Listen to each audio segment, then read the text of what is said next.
What is up, ladies and gentlemen? This is Jedi Eternal, a Star Wars podcast. This is episode 97, inching ever closer to episode 100. I am one of your co-hosts, Braxton Taylor, alongside Andrew Busybody Bowen. Yeah, isn't that the truth? Yeah. Andrew's like, I'm like halfway through my work day. He's like, how early can you get here? I'm like, oh boy, that's not a good sign. Oh yeah. So it's graduation season. Tis. And with graduation season and having lots of family and church family, it ends up, there's just like a lot of like parties and ceremonies and stuff to go to. Ceremonious. Yes. So I'm pretty busy with that stuff at the moment, but yeah, it's good. It's all good things. All good things. Well, it is good to be here, ladies and gentlemen, and we're excited that you are here with us. Of course, we're so thankful to have you guys as listeners. Like I said, again, inching ever closer to 100. That's a big number. That is a big number. It is. It's something worth celebrating. It is, truly. We're gonna have more details as we get closer, but man, we're so close. I feel like we need to at least start talking about it a little bit. Our plan is to start a new season of Jedi Eternal. I know we have kind of like our yearly anniversaries and things of that nature. But one thing that we have said in the past, that every 50 episodes we're going to do the state of Star Wars, the current state of Star Wars, or the future state of Star Wars. And that's what we're going to do, of course, for that episode 100. But what's going to be different, and we're going to get some more details about that and figure a few things out as we get closer to that. But we do plan on creating season 2, episode 1. Whoa. So crazy. Very crazy. Very crazy. But hey, thanks everybody for real for being here with us this ride. I mean, it's been a long time. It's been a couple years, 3 years now, right? Yeah, I mean, hey, we successfely did a Star Wars podcast through the entire pandemic. So that is I mean, true. From beginning to end. From beginning to end. So yeah. Yeah. So anyway, so we're just thankful. Like I said, it is something that we wanted to start talking about just because we're getting pretty close to it. So just wanted to get your guys' minds on that too. And so whenever you see season 2, episode 1, don't be surprised. Yeah, and if you're a Patreon producer, we would love to hear from you on your ideas for, our podcast going into a season 2. Is there anything you would like different about it? Anything you would like different with our format, or just, literally any critique you may have about the podcast? We would love to hear it. Love to hear how you think we could improve. All those things you can do, and we will definitely see it if you are a Patreon producer, which is only $5 a month. Yes. And that gives you exclusive access to to our podcast early. You get it as soon as it's posted, where else everyone else gets it on Saturdays at 2:00.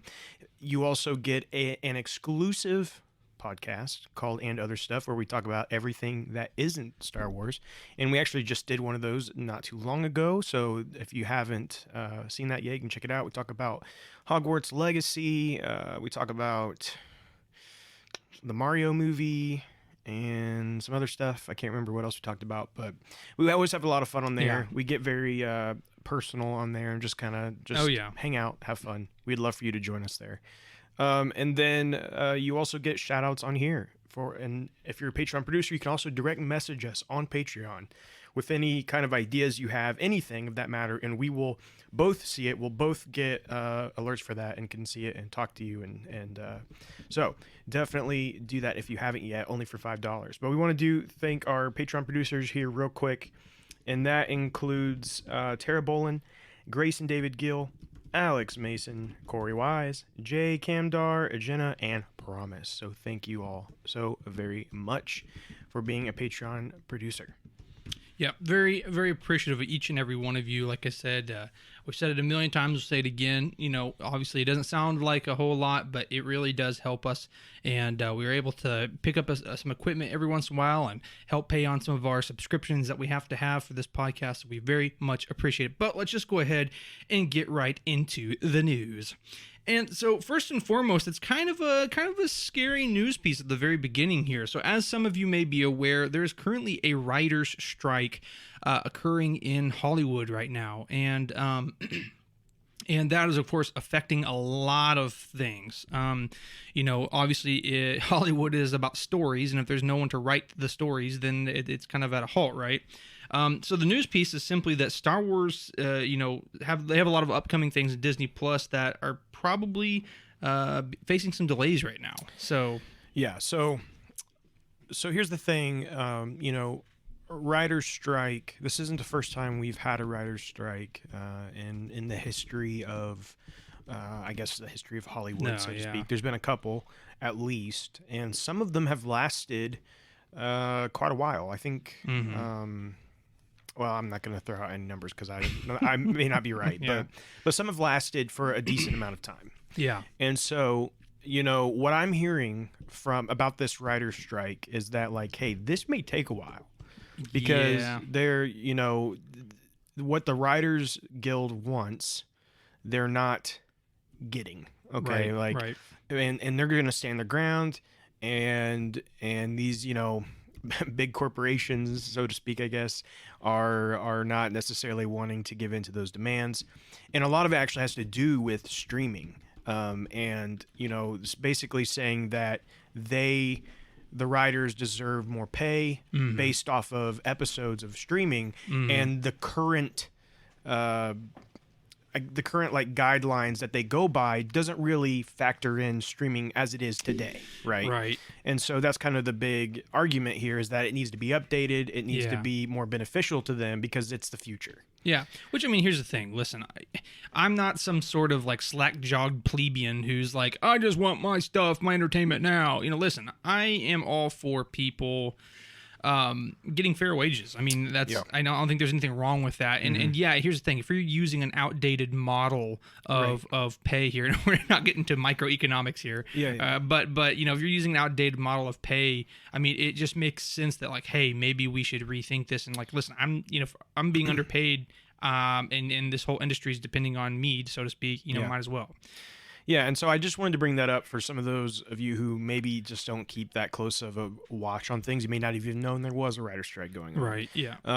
But in the past, what has happened during a writer's strike is, well, a couple things have happened. First of all of your current TV shows no longer air.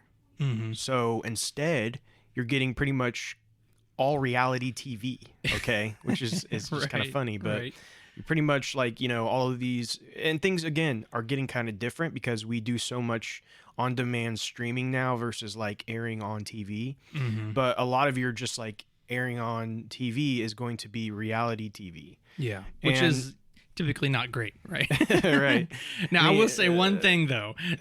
During the last writer's strike that they had, or maybe it was two before, I don't know when exactly it was, but one good thing that came out of that was all of the Conan O'Brien's skits with Jordan Slansky. Those were all genuine interactions, according to Conan via a podcast of his, and that basically they had to have something organic because there was no writers, so that's what they started. I'll tell you, I absolutely love Conan. I seen he has like a new show coming out. Yeah, I don't know. I just know he has like a podcast. Yeah, he's got like some new show coming out where I think maybe he's kind of does what we have always liked him doing. But were you pointing at something? I was just looking. I thought you were like trying to get me to look at something. Oh, I don't. Oh, never mind. Maybe my finger was sticking out. You had your finger out and you were like. Well, I was like trying to pop my knuckle, and I'm like, okay, there's just a lot of things working together to deceive you. Gotcha. You deceiver. Doom a deceiver. So anyway, and so a couple things, I just mentioned one of them. It was that a lot of reality TV, but a couple other things that would happen was there were shows that. Whoa! There's a lot of weird stuff Siri happening right is now. Going crazy. Siri decided to join the podcast. So another thing that started to happen was there were shows that continued on without the writers. Mm-hmm. Okay, Yeah. because they were like, oh well, we're already in production, and our writers can't be here, but like we can't just stop, so we're gonna keep going without them. And so they couldn't do rewrites, they couldn't blah blah blah, Right. and so they just did it without them, and they released them, and it ruined Yeah. some shows. Yeah. Like one of the greatest examples of that was the show Heroes. I don't know if you've ever heard of that show. It's Yeah, I mean I it's think it's so. been a while at this point, but it was a very popular show, and eventually they decided to go ahead during the writer's strike, and that season just completely bombed, and then it was done for. So that's one fear, and actually there is a show that's doing that currently. They've went on without the writers. Do you want to take a guess at what it is? A show that I know you will be watching when it comes out. I don't know. I can't hazard a guess. House of the Dragon. Oh, Season 2. Well, I'm not surprised.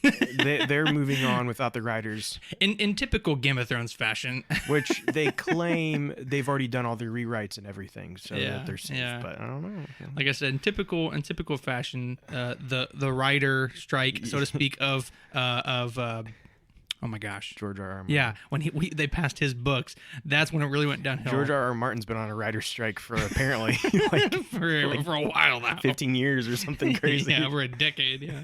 So now, like I said, in like fashion, they're moving on without the writers, Yeah. which classically does not go well for them. Yeah. Okay, but anyways, we'll move into the Star Wars part of this. Yeah, we've been talking a while without it being Star Wars, but I just wanted to give some context there. So, looking into this from a Star Wars perspective, there's a couple things that we can look at here. First of all, Andor season 2. Andor Right. season 2. We know we're getting that, and it's the second and final season, and it's expected to debut in the summer of next year. That's the kind of expectation, probably around the same time as the first one did, right? Mm-hmm. Yeah, no. Wait, when did it air? When did Andor? When did the first season of Andor air? I'm thinking now. Maybe I got my timing mixed up here. September 21st, 2022. Okay, so it was a little bit Like late summer. Okay. You know. Well, so I think the idea is it's this one they're thinking maybe even well be into August. So the Andor showrunner, Tony Gilroy, publicly joined the strike shortly after it began. And so what we're seeing here is that there is possibility of Andor halting as well. We know that they had been already in production for this, so it's a little bit I don't know for sure because they could have enough going on to continue in production. That has not been said for sure if they've shut down or not. We know, for example, that Wonder Man from Marvel Studios, they shut down production, and they've publicly said that, but I don't know. They've not publicly said about Andor, but it is a possibility. And then another one that is absolutely going to be pushed back because of this is The Mandalorian season 4. Mm-hmm. So that was expected early 2025. Mm-hmm. It was kind of the expectation for that, and this is now. Though Jon Favreau said he had written scripts already, but that means even if they did, that still means there's no on-set writers or anything of that nature, and they've not done production yet. So, if this is still an active thing when it's time for them to do production, there's a good chance this will get maybe pushed back further. Sure. Because again, with a writer's strike, you don't face the consequences of it until later because Right. There's already a lot of things set in motion. So, Netflix is still going to release 1 billion shows, Right. and you're not going to realize it, but it's going to actually be later, this fall, maybe even into spring next year, where you might actually start to see some of the effects of this writer's strike, because, the stuff that's coming up real soon ahead of us is already done. Right. Also, Bad Batch Season 3, we know there's going to be a third season. That was aiming for next year. And again, there's evidence that points towards the show's team supporting the writer's strike, including the head writer and executive producer Jennifer Corbett has made mentions of the writer's strike. So we are under the assumption that they are on strike as well. And then you also have Tales of the Jedi, which Tales of the Jedi is they haven't given a date for that, but we know there's another season coming. Star Wars Vision Season 3, we know that it's also getting another season. So a lot of stuff there that has the potential to be delayed further than what was already expected. Mm-hmm. So that's not cool, right? We don't like that. But to kind of maybe ease your minds a little bit, there are some shows that we know are safe from this, and that would be Ahsoka. As we know, Ahsoka is, basically it's done. Right. It's all of that is done. It's ready to go. They're just waiting for August, and so we're safe there. Skeleton Crew, also from everything I understand, filming is already wrapped. It's good to go. They're gonna release that in November or December is what. Oh, that's another one of our stories that.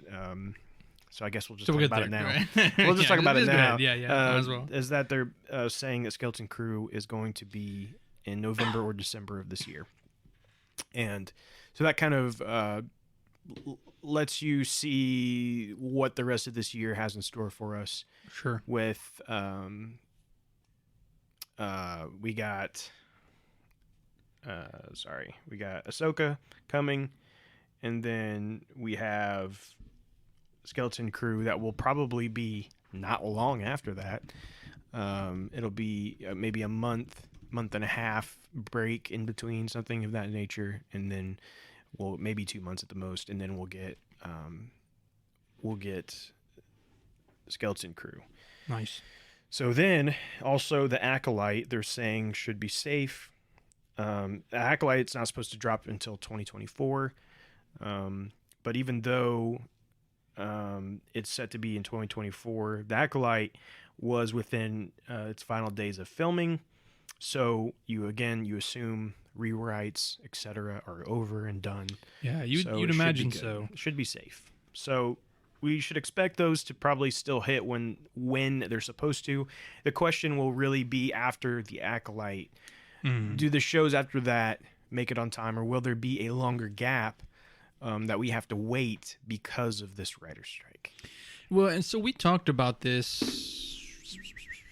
Let me think. I think it was like 2 episodes ago. I think I can't remember exactly when. I think it was basically whenever season 3 of Mando ended, and we was talking about Mando fatigue and talking about just Star Wars show fatigue, and that's the thing. I mean, obviously, I don't necessarily want there to be a delay, right? But at the end of the day, I don't know that's going to be the worst thing, depending on the length of the delay, of course, because we got stuff coming out all the time, and this is up for opinion, obviously, and this is just my opinion. But of course, when you're pumping things out, every couple months, quality versus quantity, right? And are you saying you're feeling some Star Wars fatigue? No, I'm not saying I'm feeling Star Wars fatigue, but I am saying some of the things that are coming out, I don't feel personally are kind of meeting the standard of what has been and what I would like to see. Not everything, but there are just some things. And so anyway, I just think that maybe a delay wouldn't be the worst thing, so they could maybe evaluate, and then also maybe build some anticipation, in some people. Because here's the thing, me and you are, big time Star Wars fans, and we want to absorb Star Wars as much as we can at any point, and we can. But I know that there are people who are like, I couldn't tell you the last 2 or 3 different shows that came out because I haven't. You know what I'm saying? There's just so much out there. I just need to catch up. And... Well, I hear people that will be like, I'm still halfway through the book of Boba Fett. Exactly. So, I mean, of course, obviously we care about the quality of the stuff that's coming out, but for a lot of people, it's not even just about the quality. It's just like there's just so much stuff. I am not even watching all of it. Or if you're like my mom and she's like, I saw the blue guy in the first season of The Mandalorian. Hashtag drop blue. Shout out to my blue mom. guy. She was with me the other day, and she all of a sudden like mentioned something about that we said on the podcast. I'm like, wait a second. Yo. I was like, you've been listening to the podcast? She's like, yeah, I listen to it sometimes. I was like, whoa, I did not realize that. That's better than my parents. I don't think they've listened to one episode. I didn't think that she listened to it, but I guess I was wrong. Or I don't know how faithfully she listens to it, but she at least listens to some of it. Well, it was just like she accidentally turned it on for like 10 seconds, and it just so happened the one thing that you said was those 10, within the 10 seconds that she listened to. No, that's not it at all. So I mean, I see where you're coming from. There's absolutely could be a benefit to a gap where we wait. It's kind of like we talk about with the Star Wars movies, right?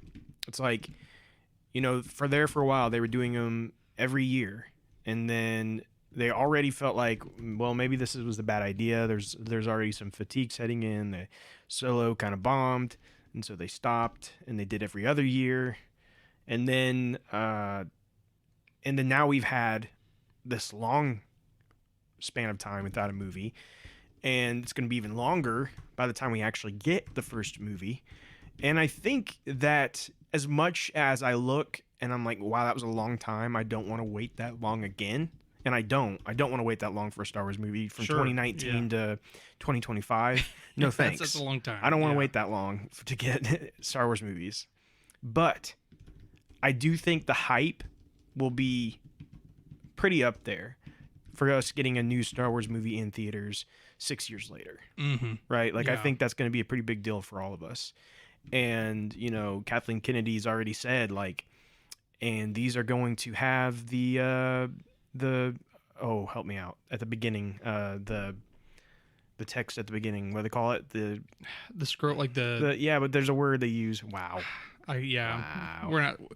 We need to relinquish our podcast to real Star Wars fans. Such fake fans. What is it? I always thought I just called the scroll. No, there's a certain crawl.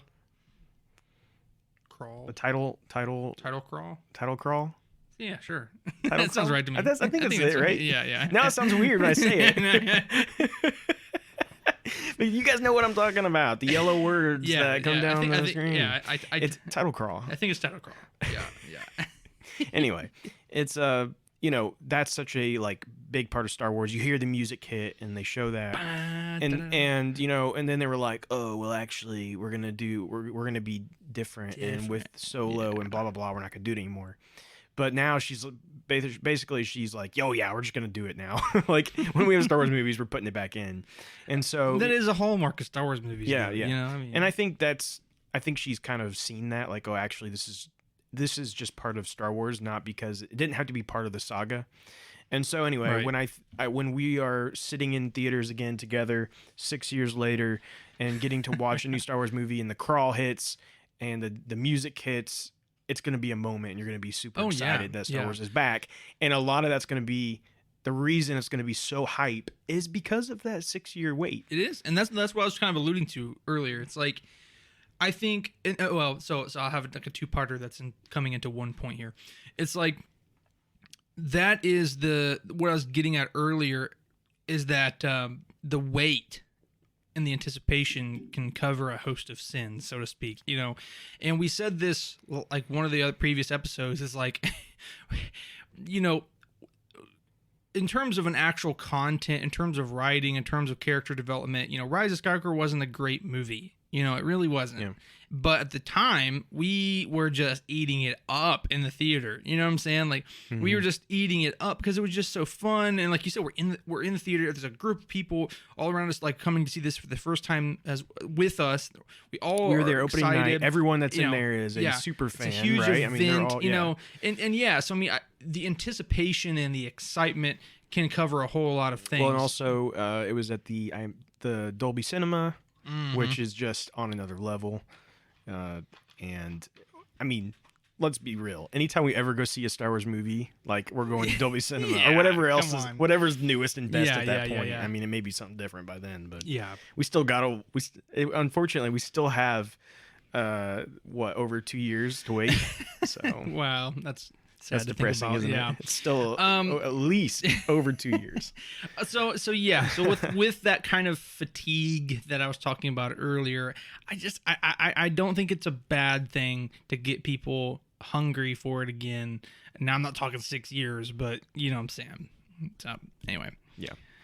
Yeah, for sure.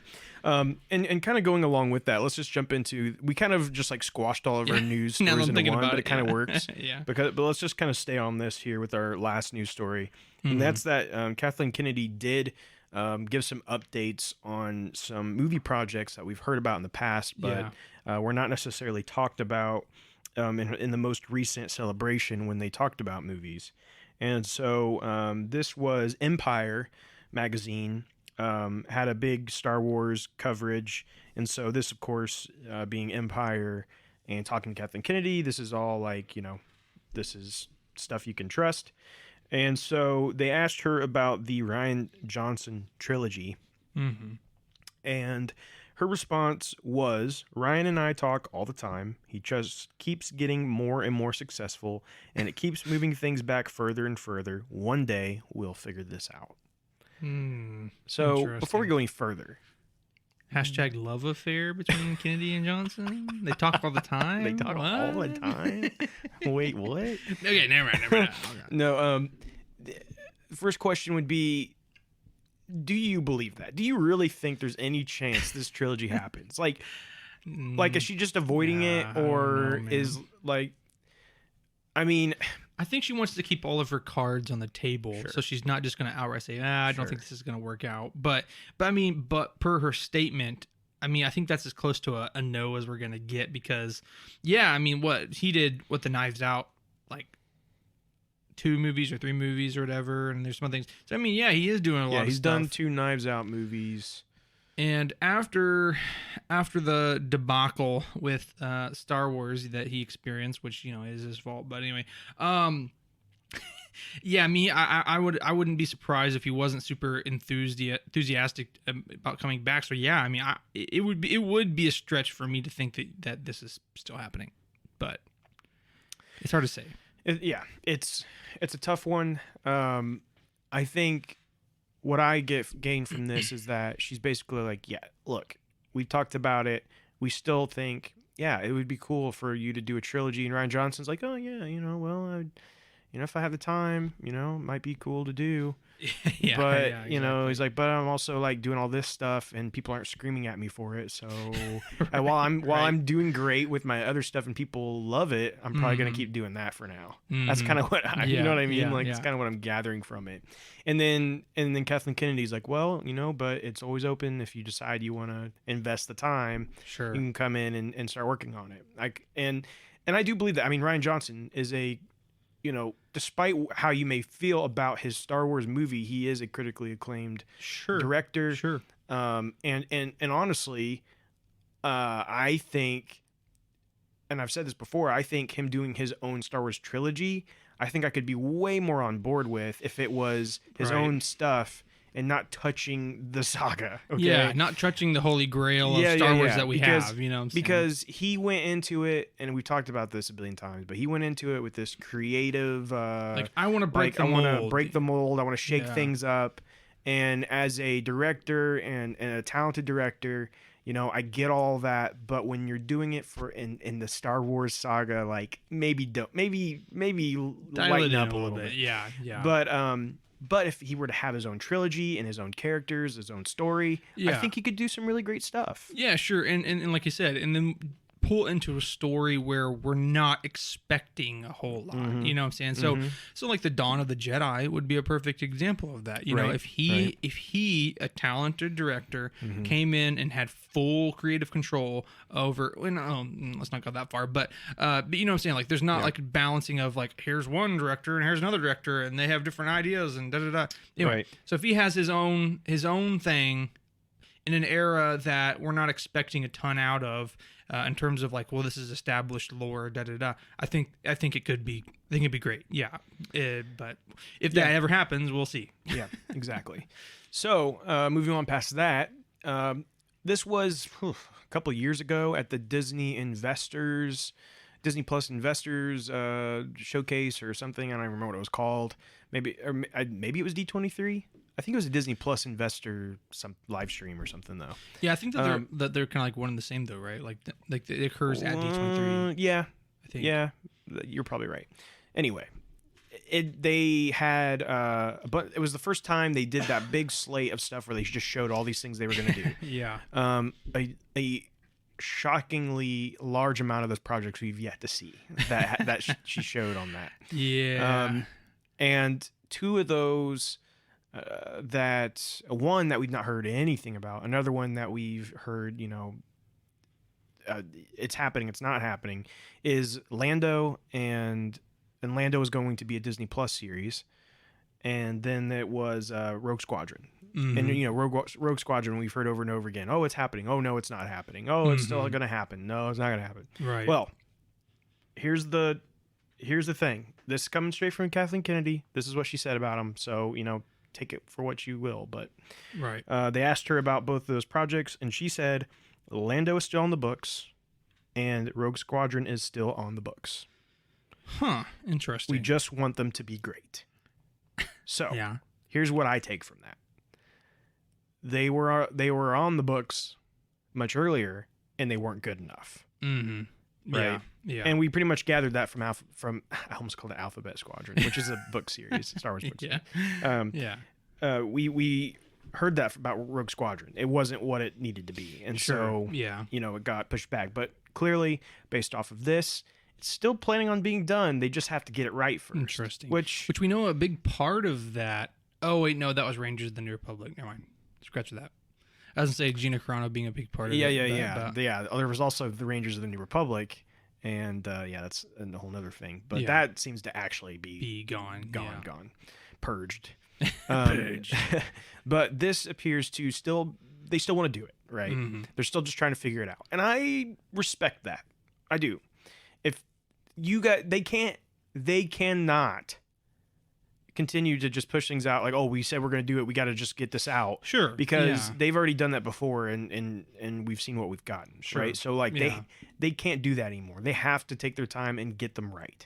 Yeah. So I agree. Sure, they announced it a long time ago, and we give them grief about it, but in all honesty, I get it, and I want them to make sure they get it right. Here's the thing, and I've heard people talk about this before, but it's like Rogue Squadron needs to be the Maverick of Star Wars, right? Sure, yeah. And it's like, what's the newest one called? The newest Maverick movie? Oh, you mean Top Gun? But sorry. Yes, Maverick. Sorry, Top Gun Maverick. Top Gun Maverick was the newest one, right? The sequel. Yeah, sorry. Yeah. Top Gun. It highly praised everywhere. Everyone absolutely loves that movie. A lot of people say it's one of the best movies ever made. I think that's maybe a little far-fetched. I mean, I thought it was a decent movie, but like I think people get a little crazy about it. I think people just get crazy about Tom Cruise in general, but right, yeah, and nostalgia factor. Of Top Gun. But I get where I could see though, like, the hype of those scenes or what, and like the training and the flying, all that stuff.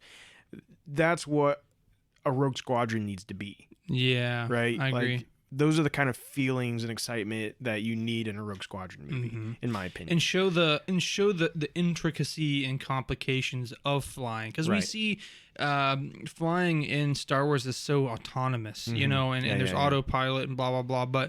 But we also see some of these people like Poe Dameron, of course, and Han Solo, of course, and some of the greatest pilots in the galaxy. And it's like, whoa. What does it take to be the best pilot in the galaxy, and what does that mean? How are you separated? And we just don't know the context of how difficult or not it is to fly. So yeah, I think that would be a very interesting look into the universe in a way that we wouldn't really even think of normally. Yeah, and you have to have this tight knit group, right? That comes together, and I think probably going through training. Essentially, you take honestly, you take Top Gun and you just turn it Star and you Wars. turn it into Star Wars. Yeah, that's what it needs to be. Yeah, it really pretty does. Much. Yeah, pretty much. It's not that hard, really. I mean, it is hard, but you know what I mean. Like that's kind of the I think the direction they need to go with it. And I would say with the success of Top Gun Maverick, I would say that made them go, wait, let's not let go of this. Let's see if we can make this work, because if Top Gun Maverick did so well, like we can really do this with Star Wars. We just got to get this right. So yeah. So what Top Gun did for the United States Air Force, it's going to do. Rogue Squadron is going to do for the U.S. Space Force. Yeah. And then they're going to be really disappointed when they go there and they're just like looking at computers all day and sweeping. Like, this isn't anything like nothing like Rogue Squadron. It's like they deceived us. Why was there a recruiter out the side of Rogue Squadron?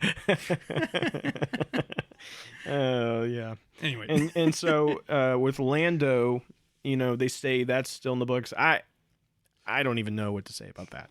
I haven't heard anything about that forever. Well, and we never really heard.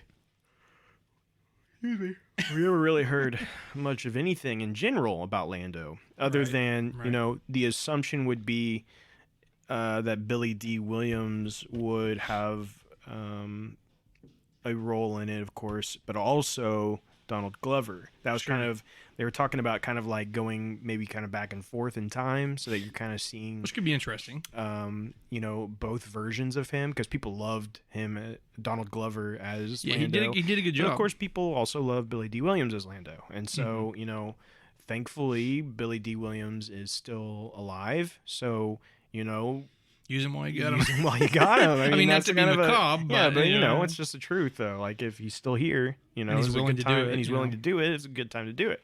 Yeah. And also Rise of Skywalker kind of teased that story of him, like that with story his sort of with daughter, his like maybe daughter type deal going on there. Yeah. And so there was, it kind of teased more story to be told there, and so they have a direction they could go. But anyway, sure. Yeah.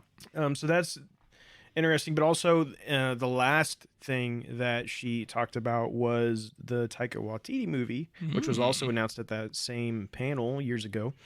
And she said, Taika is working away. He's just, and he won't get mad at me for saying this, slow. We've got a couple of acts. We need a third. Interesting. Very interesting.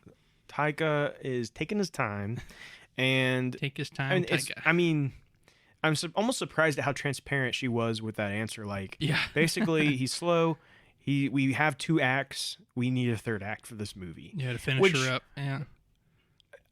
Kind of worries me a little bit, because my question is, okay, so you just haven't like planned it out, or he doesn't know what the third act's going to be? Because which both answers are kind of concerning. Both are a little, because, I think some stories, and I think one of the biggest culprits of this is like Stephen King.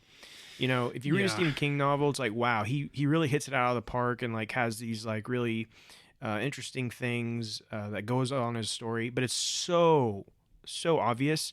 He had no idea how he was going to end it. Well, that's what I was going to say. And like he just kind of writes away, and it's like, oh, this stuff's really interesting. And he's like, and I'll just put this down for the ending, because I have no idea. I didn't think about what the ending was going to be. Yeah, that's what, like, and this is just my opinion, and this is why I have neglected to write anything, because I like to dabble in writing from time to time, but I have that propensity, is that I get this really cool idea to write something, and then I'll start going, but I have no clue where it's going. Like I have no clue what the story is. And so my opinion is that a great writer is somebody who has an idea, but has a definitive idea of where it comes from, where it's at, and where it's going, where it's going to be completed, and then able to give life and body to that story within it. Yeah, I mean, because here's the thing: you can have a great idea, but as made evident in Stephen King books, as made evident in coming back to it, the Game of Thrones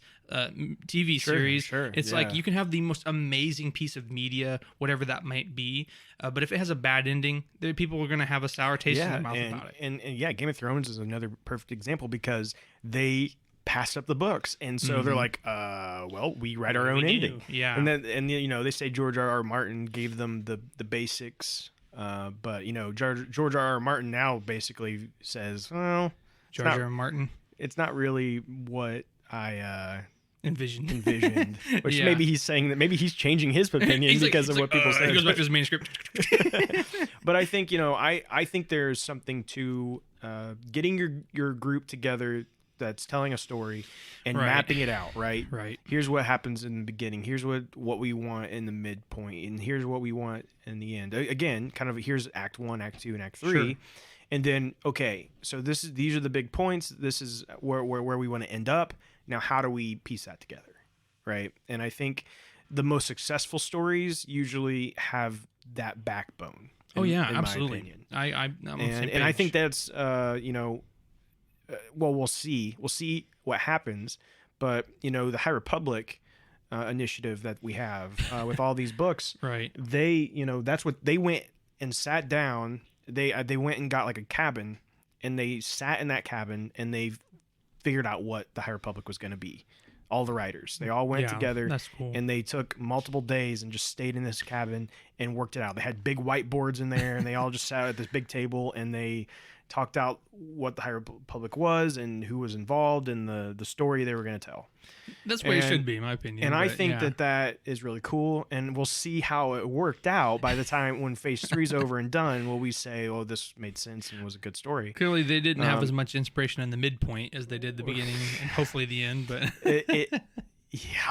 we'll have an episode about Phase 2 here soon. Unfortunately, that will be the one you'll have to commandeer because I have not done anything with Phase 2 at all. Yeah, I do want to talk about Phase 2. I have quite a bit to say about it, but we won't get into it right now. But yeah, so let's keep going. There's one other thing that she talked about, and this was talking about the new movie, the new Rey movie that is supposedly going to be the first movie that we get. Mm-hmm. And so as of right now, unless production schedules change and all that, it is going to be December 19th, 2025. That is when the next Star Wars movie is listed to be in theaters. And so she just gave a little more context on what's going on here. And she said, the First Order has fallen. The Jedi are in chaos. There's even a question of how many exist anymore. And Rey is building the new Jedi Order based on the text that she was given and that Luke imparted on her. This is an interesting statement because the Jedi are in chaos. Yeah. We don't know how many there even are. It's like, well, I don't know. Yeah. Let's not get into that, but yeah, it's just an interesting statement. Well, no, maybe we should get into it a little bit. Okay. So, yeah, the Jedi are in chaos. So that was the thing that really stood out to me when I first read it. I was like, they are? Because... How many could there possibly even be? Who at this point? Right. Yeah. So... that doesn't really make a whole lot of sense to me because we have Rey, right? Who has the texts, who is going to create the new Jedi Order. Also interesting that from what she says there, she's going to take the Jedi Order text and recreate the Order. Not the direction I'm hoping they actually go. Yeah. Maybe that's just like not to give anything away. And I think we've talked about this before, but like if they do this and they don't change what the Jedi are, then she's wrong. I think it's safe to say she's wrong. She's not failing. Breaking the cycle because unfortunately it's going to continue in the same cycle. Yeah, because and secondarily we've also said this too. It's like if that is to be the true case, it should have been Luke, not her. But anyway, also it should have been Luke. But here's the thing, Luke. I guess did do that. He did try, right? And that's the unfortunate part is they did make it to where Luke tried it. It was just unsuccessful. I don't want to talk about I mean, that's just the truth of it. Yeah, I guess so. And so now if she does it and she does it the same way again. Well, so so here's the thing: if she does it the same way again, either you're failing two ways, right? Because if she wins and she succeeds, then she's somehow better than every Jedi predecessor, including Luke.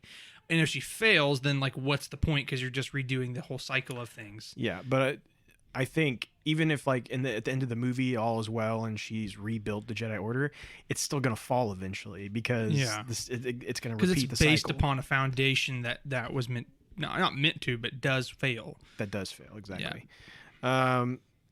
And there's been hints at like, oh well, but it wasn't originally like that, and then it became that way, and that could be somewhat true. We'll see. I think the High Republic is going to continue to touch on that, but yeah, I don't know. I think that it's just weird that, especially the whole Jedi and chaos thing, because again, let's just think about this real quick. What are the potential Jedi we know of that could be? Right. Yeah. So obviously her, obviously Rey. So I mean, we have a very old Ahsoka at this point. Yeah, but it's possible she's still around, as far as we know. Potentially, and I highly doubt this, but potentially a very old Cal Kestis. I doubt that. Again, there is potential for that. Ezra Bridger. Ezra is also, yeah. Darth Vader. Let's see who else here. Yeah, and yeah, so you got Ahsoka, Cal Kestis, and Ezra Bridger, all three Jedi characters, and they're all three of them are in chaos. that we do not know what happens to them, right? Sure. We do not have the endings of their stories, and so Cal Kestis, we don't even know if he survives to the point of A New Hope. Right, the Mandoverse and all that. But we know, of course, that Ezra and Ahsoka are past the original trilogy. So yeah, so those are all possibilities, and I think that could be cool if some of them end up being a part of the new Jedi Order. That could be really neat. Very experienced Jedis. Yeah. And they that could assist, bring a lot to assist her in building this new order. Or I think it would be cool to have at least one of them. I don't, of course, see all of them being there. And then, there's always the potential of a Grogu. Well, right? Yeah, for sure. Even though right now Grogu's not technically a Jedi, but there is potential that Grogu could end up being a take Jedi. Take on that training that he did and blah, blah, blah. Yeah. But as far as it goes, I can't think of anyone else that could potentially still be that we know of, right? I mean, they can always add in, this Jedi was around. I mean, how many times have they done that already? Yeah. And so, yeah, it's interesting that they worded it that way. But she's going to be building the new Jedi Order, and so I think that, of course, she's going to have some like young students probably. A lot of people think Finn will probably be one that's finally going to start his Jedi training because they hinted at it through all the movies and never followed through. Right. So, I think that would be fair. I think you have probably at least a couple of like younger students, right, that are going to... Well, we see that one kid at the end of like what? Broom Boy, yeah. Yeah. That could it's be a little one. insensitive, but I mean, that's what they called him, Broom Boy.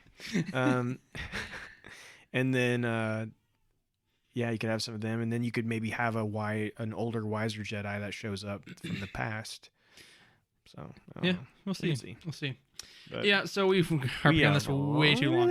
So let's get on to our rumors. I'm going to pull the last one up to the top because it kind of goes with what we're talking about anyway, and we're not going to continue harping on this for too long. But Lucasfilm has apparently ousted Daisy Ridley's 2025 movie writer.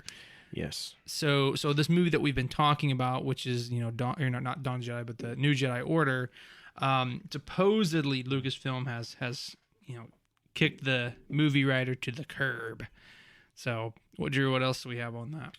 Yeah, so here's the thing with this, and this is from Esquire, who interviewed him. It was Damon Lindelof, which we talked about. We talked about Damon Lindelof and how he exited the project, but we didn't know how or why. So the big thing here is that they interviewed him, and I'm putting this as rumor because it's kind of unclear on exactly, whose story is real here. And there's always two sides to every story. But he's basically saying that he was asked to leave. Okay. Well, a lot of the reports were saying that he left. But he's saying that he was asked to leave, even though he saw his script as a true labor of love. And so he said that that his movie. Hold on, I'm trying to find it. Still holding on to hope for evil clone Yoda, but versus Rey. Hey, we Damon could have given that to us, but Yeah. we'll never know. We'll never know. Oh, here we go. They said that his movie was set 60 years after episode 9. Whoa, that's a jump. So it would have been an old Rey Skywalker, and who would have been acted by someone else, Right. and it would have been an older Rey training 2 Jedi, a man and a woman. And so, yeah, you kind of get, honestly, what it sounds to me is like essentially kind of having an old wizened Jedi teaching a couple new ones. And honestly, if this truly was his movie, I'm glad they kicked him. Yeah. As much as I hate to say that, because I do like Damon Lindelof, but like, let's not go down that road again. And, I mean, it's kind of too archetypal at this point for Star Wars. Yeah. To jump again. Oh, okay. We're gonna jump, and then jumping that far. We're jumping that far again. So there's a huge gap again. You gotta catch everybody up on the state of the galaxy, right. And then it's another old Jedi, and they're gonna teach these new ones, and then they're gonna carry on the. It's like, well, that's kind of what we already did here with the the sequel trilogy, right? So instead of like doing it again, let's at least just expand off what we already have. And so I'm glad that they've changed this to where that is what is happening now. Right. I think that was the right call. Absolutely. Doing the whole 60-year thing does not excite me. Now, down the road, if they wanted to do that, cool. It will be time again. When we actually are like 40 years down the road or something, and we're old geezers and we're ready to see Star Wars have another, let's be honest though. This is getting off subject, but let's be honest. 40 years from now, we're going to have a whole new canon again, right? Like there's no way canon lasts another 40 years. I don't want to think about that. But yeah, I mean, I could. It's like Star Wars would probably be like completely rebooted. If we're even alive, like, I mean, nuclear holocaust. Yeah, why not you make it that way? I mean, if we're all still alive, like, in 40 years, I can't see the current canon like continuing. Sure. Yeah. But it would be hard to believe because at that point, the original trilogy is getting like 100 years old. I mean, I think they fully intend for it to be that way, but like, I don't know. Yeah, it'll be interesting. We'll see. Put a tab on that. We'll check back. Put a pin in it. Yeah, we'll come back, and if we're still alive and this podcast somehow makes it through the eras of time. Yeah, I'm gonna be 70. Yeah. Oh, I may not be alive. That's. I'm not very healthy, so. No, I live a terrible lifestyle. Anyway. Like none of my grandparents lived to be that old. So. No, I'm just kidding. I'm just kidding. Actually, no. One of my grandmas, one of my grandpas lived older than 70, I think. Nice. Yeah, and I had like a grandpa that died in his like 50s or late 40s, and then the grandma died in her 60s, I think. So. Well, let's just move on. I'm not gonna talk about my grandparents. Oh, okay. All right.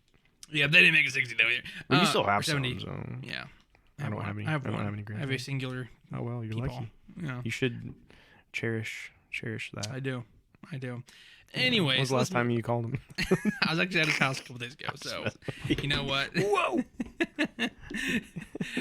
Things are falling apart here. My lightsaber almost just collapsed. It's a sign that we should move on. We're going to lose our clean rating on Apple Podcasts. Talking about death and macabre. So yeah, let's just move on here. So yeah, anyway, all right. So we'll just go ahead and move on to this, the one that should have been first, and that is the Mandalorian's crossover. Are we gonna have to make another apology video?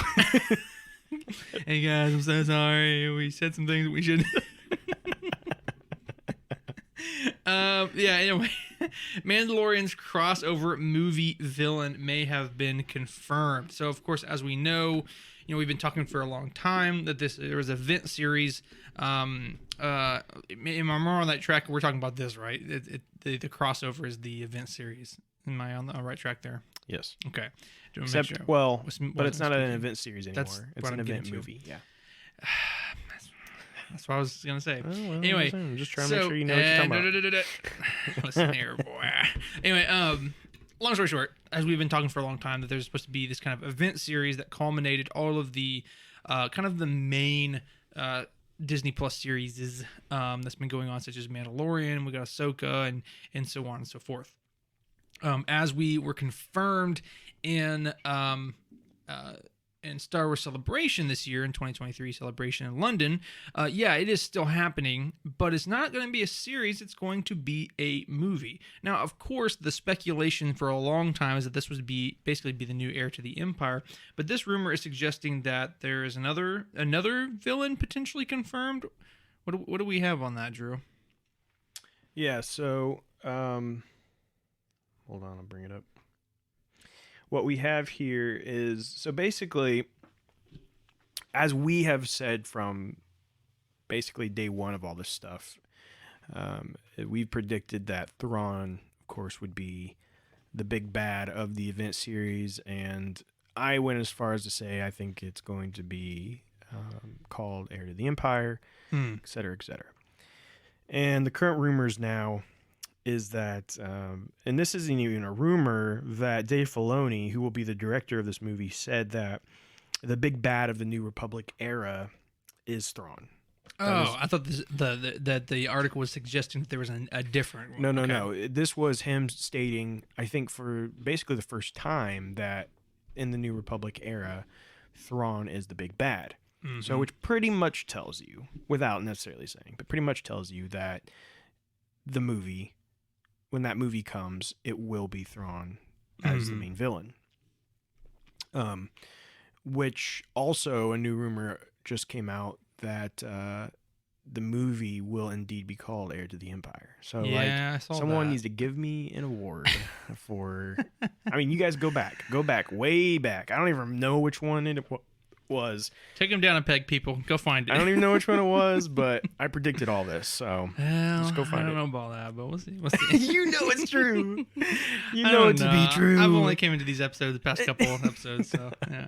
Wow. I've been on the paddle this whole time. But anyway, so it's just kind of confirmation of what kind of was already expected. But again, I'm very excited for that.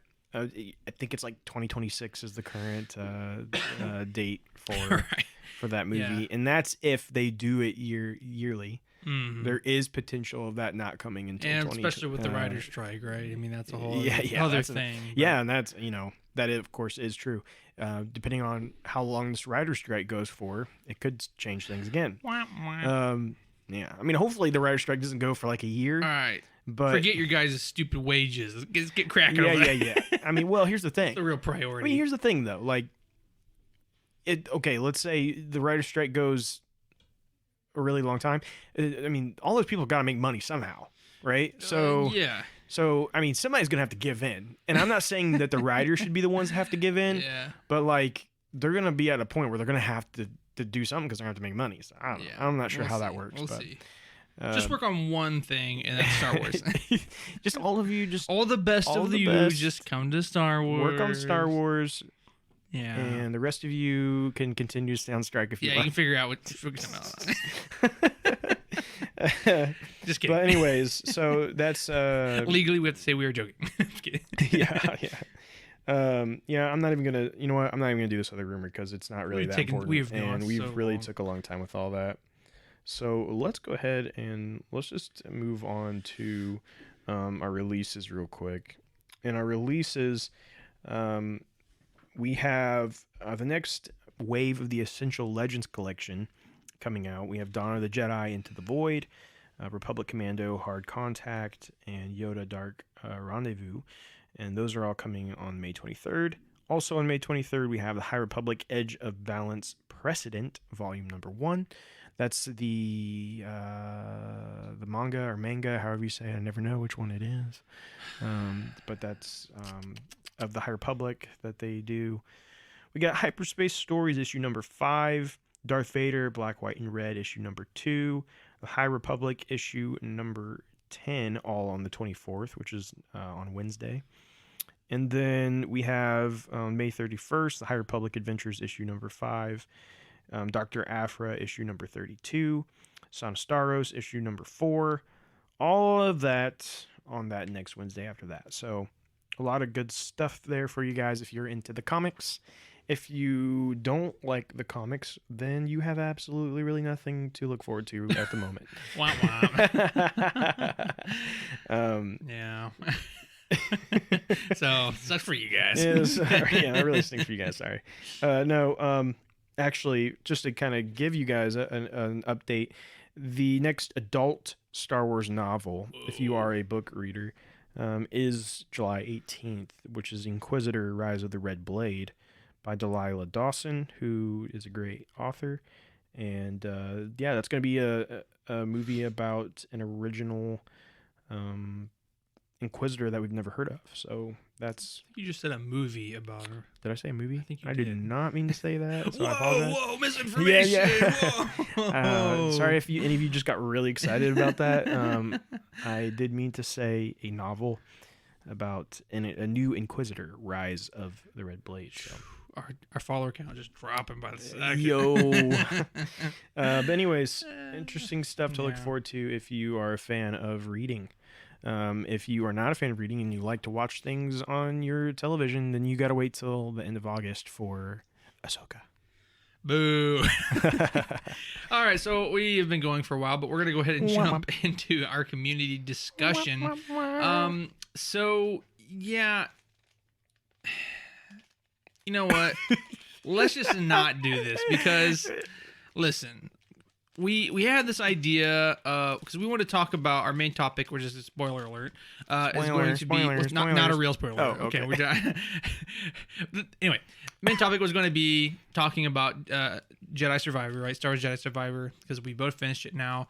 And then we thought, like, well, we also need to still talk about Visions season 2, but we liked it, but it wasn't like something we just want to invest too much time in. And so the community discussion was asking you guys what your favorite episodes were, and we had one of you, Lori Gleason, that said you liked all of them, and you had Corey and JB who said you haven't even watched it yet. So clearly there's not much interest in this. I think due to the time constraint, let's just move on. If you guys want us to talk in more detail about season 2 of Visions, please let us know, and we absolutely will. But I think for now, at least, just move on. It sounds like a good plan. Okay, so last but not least, let's get into our main topic now, and that, of course, as we just said, is the kind of overview, review, and our thoughts on Star Wars Jedi Survivor. So, like I said, we're going to go ahead and just give our full thoughts and full spoilers because we can't really give our thoughts without spoilers. So, otherwise you'd be like, yeah, it's a good game, and there's some things that, here and there, but I can't really talk about them. And so let's just jump right into it. So, spoiler alert for those of you who have not finished it yet. Yeah, so let's just dive in.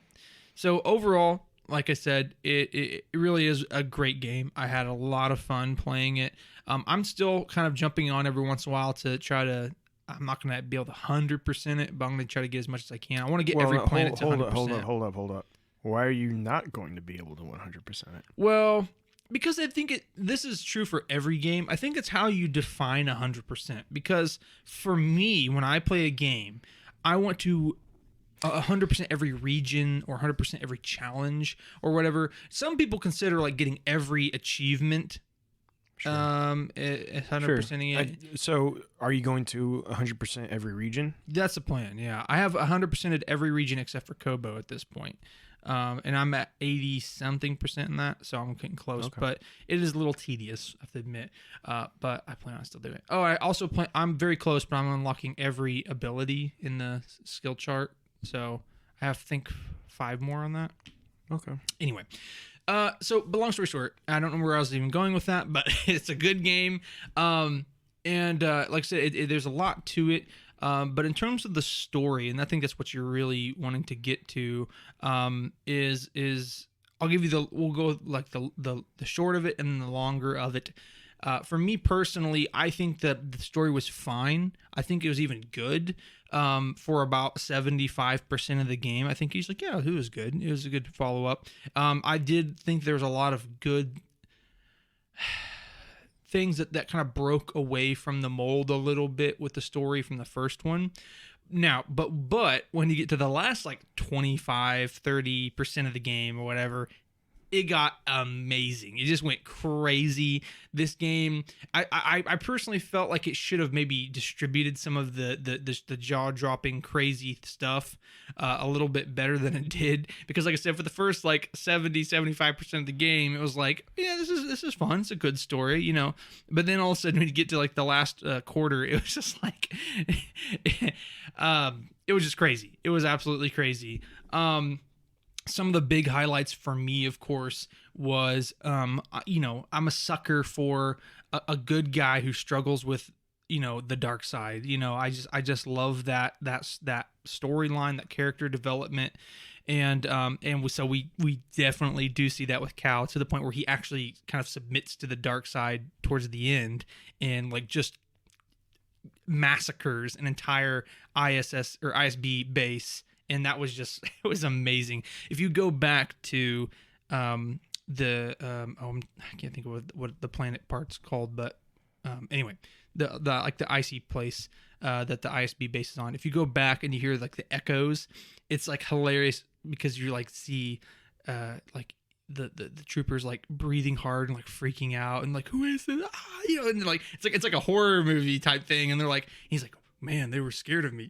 like they're like crying out in fear and pain and then dying, and he's like, wow, they were scared of me. I'm like, yeah. That's funny. Anyway, so that was a huge thing, of course.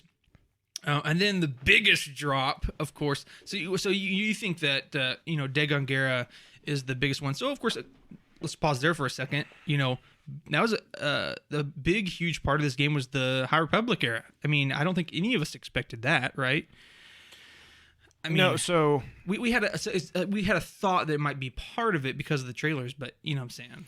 Yeah, I mean, all we had seen is in the previews we had seen that this character, the new character, which we ended up finding out is Dagon Gera, he was wearing what appeared to be a High Republic robe in the trailer, and so that was really the extent of the High Republic information we had about the game. But come to find out, the game is actually extremely heavily involved with the High Republic in a lot of different ways, which was extremely surprising, but really cool, especially for someone like me who has, you know, been reading everything the High Republic. So like, there are things in the game that reference things that happen in the novels. For example, like the Great Disaster. Yeah, that was really cool. The Great Disaster is so. In the books, you know, there is a what they call the Great Disaster, which causes a bunch of like debris and asteroids and stuff to essentially go through like coming out of the hyperspace lane at hyperspeed. At hyperspeed, and so it's like destroying all kinds of stuff, and that's why they call it the Great Disaster. Well, there's a moon on the game that you go to, and it's just called the Shattered Moon. But the reason it is a shattered moon is because of the Great Disaster. That was caused really cool. And there's like a lab on there, and they had to evacuate and stuff because of the Great Disaster. And then later, you find that even the Nile got involved and showed up on Tanalorr. Yeah, that was really cool. I remember I had come across it, and there was like a shuttle and stuff, because you see someone like coming in, and immediately when you see it at the beginning of the game, I thought like, I bet that's the Nile, but you just don't know. Yeah. And then you finally get there and you see like this like missile or some kind of like landing pod, and you go up and there's like a little thing you can scan or whatever, and it talks about it is in fact the Nile. And I'm like, yeah, that's pretty cool. I texted you about it, and you're like, yeah, that's pretty neat. Which I'm super curious to see if the phase 3 of the books will touch on any of that. Touch on Tanalorr or Dagon Gera and what they're doing. I think it would be really cool if it did. And I don't think it'll be like a huge focus, but it would be neat if they at least reference it a little bit. But to kind of step back just a little bit, I do want to say that I really enjoyed the game, obviously. Yeah, but me too. I do want to give like a shout out to the gameplay itself and like the navigation, and so much of this game improved on what the first one was, as far as the complaints I had with the first game, such as like when you would finish like an area. You would have to like trek all the way back, and they had no like easy way of getting you back, and they fixed all that stuff. You really didn't have to do any of that junk this time, and everything just felt better. And the new stances were cool. What stances did you end up maining? Typically it was dual wield and blaster and saber. I started with using dual wield and double bladed. And then when I got the crossguard, thank you. I started maining crossguard, but then would also had the dual wield, or not dual wield, double bladed. Yeah. See, I kind of wish that I would have stuck with the double bladed a little bit more, because it was actually pretty good. And once I have like unlocked everything, I've kind of came back to it, and I was like, wow, even like with all the upgrades, it's like it's pretty impressive. And what I've found that worked really well for me was I would use the crossguard when I was focused on like one enemy, like, and maybe it was like a harder enemy, and I'd really focus on just making sure I'm blocking or parrying or dodging, and then getting in those really heavy attacks. And then when it would be like a big group of people, I'd switch over to my double blade, which does really great like area damage. Holding down the Y, and it does like a force attack where it spins it around you. That's a really good one. Yeah, so but you know, the lightsaber combat was fantastic, and the and just the movement is I don't know if there's a game out there that does it better. Sure. The way that you can just move around, and you know, you'll do the wall run, and then they have the you double jump. You can double jump, and then you can force, and then you can like force like dash, I guess, like boost or whatever you want to call it. Which then resets your jump, so you can redo it. You can jump, double jump, and then there's the portals you can go through, and and then there's these green walls that you can jump through, which resets everything again. Yeah, and basically it would take you through these levels where you're just running and jumping and dashing, and you're just like, you feel so powerful. You feel like this insanely powerful Jedi. Yeah. Right? Oh yeah. And they just really captured that magic, and you know, these, you have to remember, these are the people who created Titanfall. So that is a good point. So they were, you know, the wall running, you know, they did really we good laughed with at that at the first game. We're like, of course there's wall running in this game. And then and then now we're not, I completely forgot that they made Titanfall. So that's hilarious. So, you know, they love wall running. Oh yeah. But no, it was just, all of that was so great and made the game so fun to just explore and just to look around and do stuff. But on top of that, you know, they added kind of like a home base area and a lot of it, you know, was on Kobo, but there was a cantina there, and every time you would go back and revisit, you would find people in the galaxy to bring back there. Yeah, that was really neat. And then you could go back and talk to them, and they would have new stuff to say every time you went back. Yeah. And a lot of them would give you side quests to do. And so it was just a really neat way. It reminded me of like Mass Effect or Dragon, kind of BioWare RPG vibes with that part of it, where you can come back and talk to everybody and like gain new things. And one guy I was even talking to, it like rewarded me for the fact that I kept coming back and talking to him. Because towards the end, I went and talked to him, and I kind of had like completed his story, his relationship quest or whatever. And so without it calling it that, but like I kind of completed it, and it opened up a room for me in the back that I was able to go into and get extra collectibles and stuff. That's cool. That he had, and it was like a chest and a couple other things that he had in there That's that cool. he unlocked for me because I had continued to go back and talk to him. Yeah. And so, just cool stuff like that I thought was a neat addition. And now I will say, for me, the Kobo, it kind of felt like the story was kind of like not as big of a story, if that makes sense. Like, sure. Like, yeah, and I will pause there. That's one thing I did want to comment. I kind of forgot, is that like with this game, it had very big shoes to fill following Jedi Fallen Order, because Jedi Fallen Order was like, you're getting introduced to this whole new Jedi character who survived through Order 66, and he's trying to be on the down low and survive by himself. And now you're seeing this whole new mechanic of a Jedi trying to survive by himself. This is all fresh, all new. Yeah. And then secondarily, you're fighting Inquisitors, and you find ancient like Jedi texts and a holocron, and you're trying to, and like it was very difficult to follow that lead, I guess. And so I don't think I coming into it, I was like, it would be very difficult to try to make the story as big, right, or as grandiose as the first one, and I don't think it did do that. Yeah, I felt like it told a more secluded story, I guess, maybe. Yeah. I don't know, because in the first one, you're with Saw Gerrera on Kashyyyk, and you're on the Inquisitor base, and like all this stuff. And it's very tied into the existing universe as we know it. This game, it kind of it branched out on its own and did things that we haven't really seen before. Yeah, and at the same time, it's like you did get to go to Coruscant, which was cool. True. Yeah. You did get to go to Jeddah. Yeah.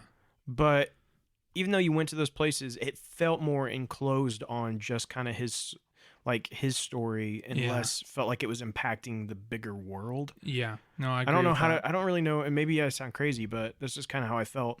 And the fact that you would always come back to Kobo, they kind of built the game around Kobo. It's like, the biggest. No matter by what, far. you would come back and like get to a new part in Kobo. And then you would leave and go to one of the other planets, and then you'd come back, and it would like expand on Kobo, which was fine, and I thought that was okay. But I don't think that was my favorite way of doing it.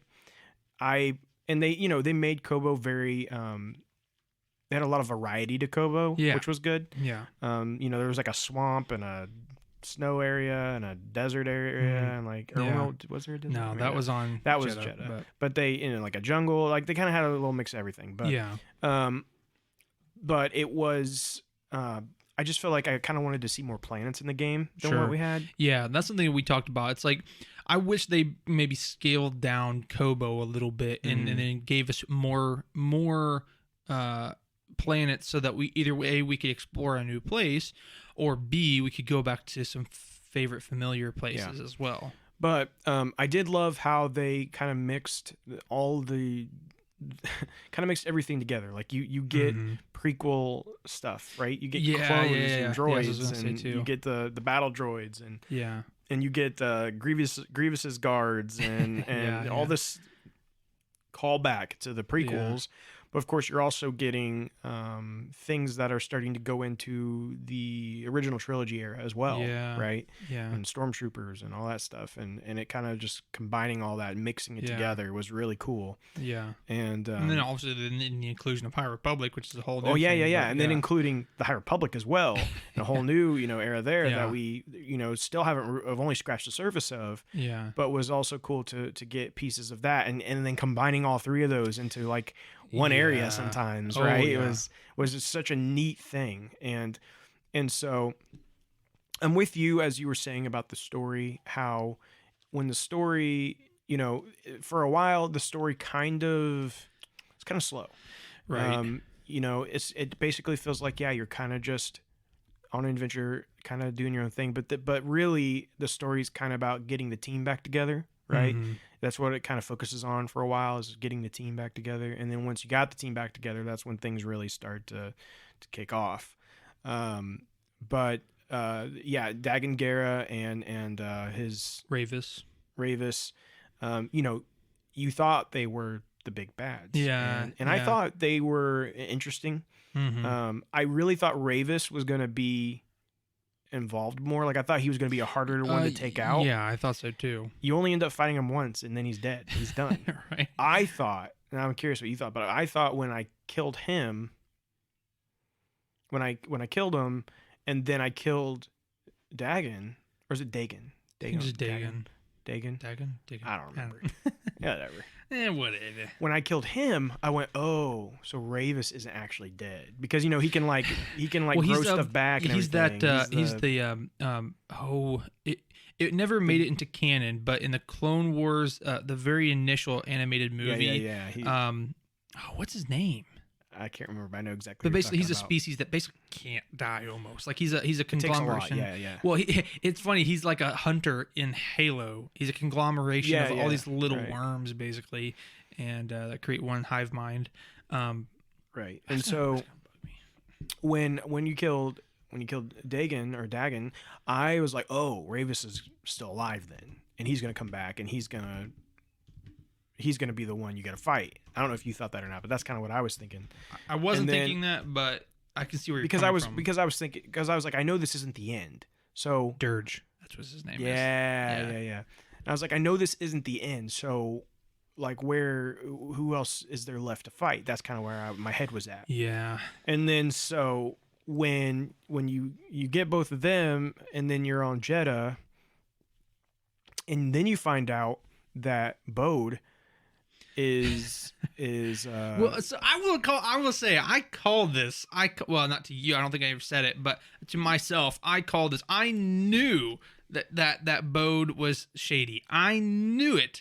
I from the very beginning, I just had this feeling that Bode was shady. I fell for it, hook, line, and sinker. Really? Yeah, I was kind of like, wish I did. No, I completely fell for it. I was like, man, I thought this, like, right before he betrayed me. I was like, man, this Bode is just like a really good character. Like, I just really like this character. Hook, line, and sinker, baby. No, I really did. I was like, this is just a really good, like, I was getting that like buddy cop vibes. Like, wow, this is like my, I can depend on this guy to have my back, and I was just like, this is really cool. I like him. And it was like right after that. It was like right after that you find out that no, actually, he's gonna betray you. And that hurt me bad. That hurt bad. That stung. Mm-hmm. That stung. But I will say it was interesting. I was like, okay, all right. Yeah. The part that I was a little less thrilled about was that he was also a Jedi that survived Order 66. I don't know. I thought that was kind of interesting. I mean, it's interesting, but it's like, oh, there's another one. It's like but here's another the one's thing, in though, the in very this long timeline, list of Jedi that survived. But here's the thing: they're spread out across the galaxy, and it's like this in this time frame. I don't find it that surprising that there's more, in this time frame, because we're not that far past Order 66. But sure, I mean, there's still plenty of opportunity for them all to die, I guess. But we'll get plenty of time for them to all get destroyed. But yeah, I mean, no, I thought it was cool. And, I'm glad. Part of me is glad because, you want another lightsaber fight. You know? Oh, well, come on, yeah. But you don't want them just be flying around in a jetpack shooting you and like that'd been annoying. But one thing I thought that was a bit weird with that, it was just to like show that he crossed this threshold, but I did find it a little dumb that he had a red lightsaber. Because here's the thing, no, that wasn't his. Oh, was it not? No, he grabbed that from. Oh, okay. He took it from. That's why he stayed back. Huh? Remember when he he took it from Dagan. Never mind. Okay. Yeah. Well, he didn't have a lightsaber. That makes me feel better because I was about to say no, because I thought he took the time to bleed this lightsaber, and he's I was thinking the same thing. But if you go back to the body. To where you killed him, there's a memory thing there, and it talks about him.